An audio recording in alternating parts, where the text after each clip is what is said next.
呢度係只拍筍盤嘅頻道，講人灣居。Hello，大家好，阿輝。今日呢條片咧，可能我拍咗咁耐樓市片嚟最糾結嘅一條。點解呢？因為今日要講嘅呢兩個盤，一個係華發天璽，一個係正方南灣首府。佢哋兩個咧就隔咗條馬路，可以話貼身肉搏，寸土必爭，唔係你死就係我活，價格戰打到見晒骨。而經過華發天璽嘅一輪價格衝擊之後咧，南灣首府開年就回落咗大幾千。依家佢哋兩個嘅價錢咧都差唔多，但係佢哋兩個係完全兩種唔同嘅生物。好多香港嘅朋友仔一嚟到現場見到咁靚嘅示範單位，個心就亂晒路，唔知點解。今日我用最直接、最粗俗嘅方式，幫你將呢兩個盤剝開嚟講，睇清楚佢哋係神定係鬼。你睇完呢條片咧，保證你唔會落錯手買錯樓。首先第一 part 咧，我先睇華發天璽呢個號稱變形金剛嘅選手到底啱邊個？華發天璽呢個盤咧，佢就好似一個整容整到好犀利嘅網紅。你第一眼睇佢咧，哇，真係靚到爆，實用率超100%。99個方，令到你住出130個方嘅感覺。入到屋企個廳大到咧，你可以喺入邊打關鬥，全屋 AI 智能，落嚟有恆溫泳池同會所，再搭配新加坡嘅度假式園林，呢種休閒放鬆嘅居住體驗直接拉滿。高門樓70米長，你開車翻屋企咧，真係會有一種去5星級酒店 check in 嘅感覺。佢嘅賣點係咩呢？就係新同埋靚。但係你是否知道網紅嘅缺點係咩呢？就係唔襟睇同埋有硬傷。首先第一點，佢係冇陽台嘅。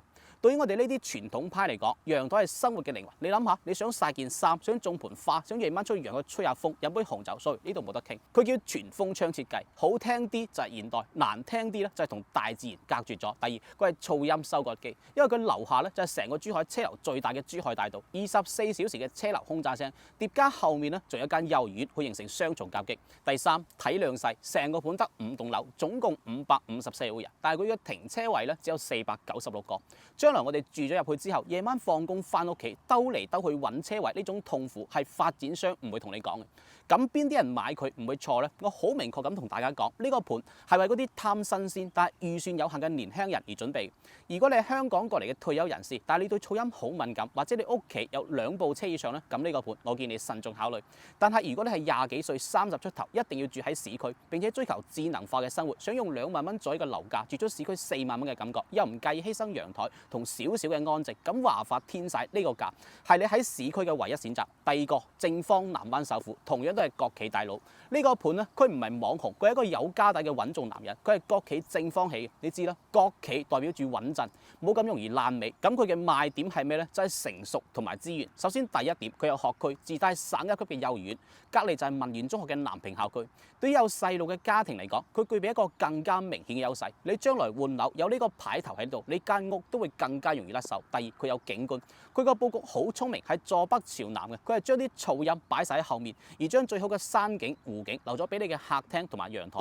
你推開窗望翻出去咧，就一片綠油油，而唔係對面住戶客廳。呢種永久性嘅視野喺市區係好罕見嘅。第三，佢係大盤2000幾戶人，小區大道你可以喺入邊跑步，仲有下沉式會所同埋鄰里中心。住落去咧，你會覺得你係住一個社區而唔係一棟樓。但係呢個穩重嘅男人咧，都有佢唔好嘅地方。第一，佢要等依期要等到2027年嘅10月先有得交樓，等於你依家俾錢咧要等足1年半。呢段時間你心裏面會成日諗間屋到底起成點？呢種心理煎熬咧係國企都解決唔到嘅。第二，佢都嘈，但唔係全部。雖然佢將噪音擺咗喺後面，但挨住珠海大道嗰幾棟，尤其是低樓層，佢嘅車流噪音都係避唔開嘅。如果你買咗嗰幾棟，你一樣要忍受車流噪音。咁邊啲人買佢唔會錯呢？其實呢個盤係為嗰啲睇重未來、追求穩定、有家庭規劃嘅人群而準備嘅。如果你係香港過嚟嘅退休人士，想揾個環境清靜、會所齊全、去港珠澳大橋咧有方便嘅地方，咁正方南灣首府嘅南向望山景單位，我覺得咧佢係你嘅首選。嗰種寧靜係華發天璽俾唔到你嘅。如果你有細路嘅家庭，你唔使諗，直接揀正方南灣首府。文源中學呢個牌頭就係你將來換樓嘅最大籌碼。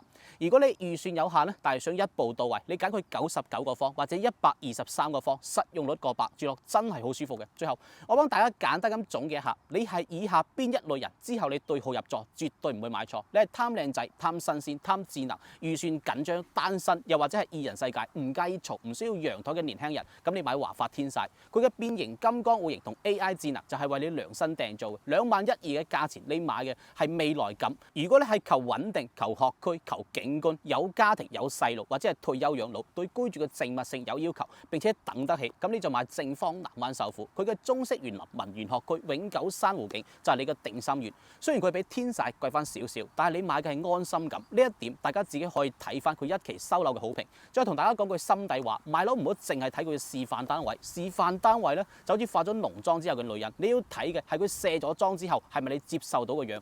華發天璽同正方南灣首府咧係兩個完全唔同嘅選擇。你係想一日住喺5星級酒店裏面，定係想住喺寧靜嘅山莊？你自己要諗清楚。如果你仲係唔知道點揀嘅話，或者想要我幫你同發展商攞更多優惠，歡迎直接聯繫我。我係輝，我哋下期再見。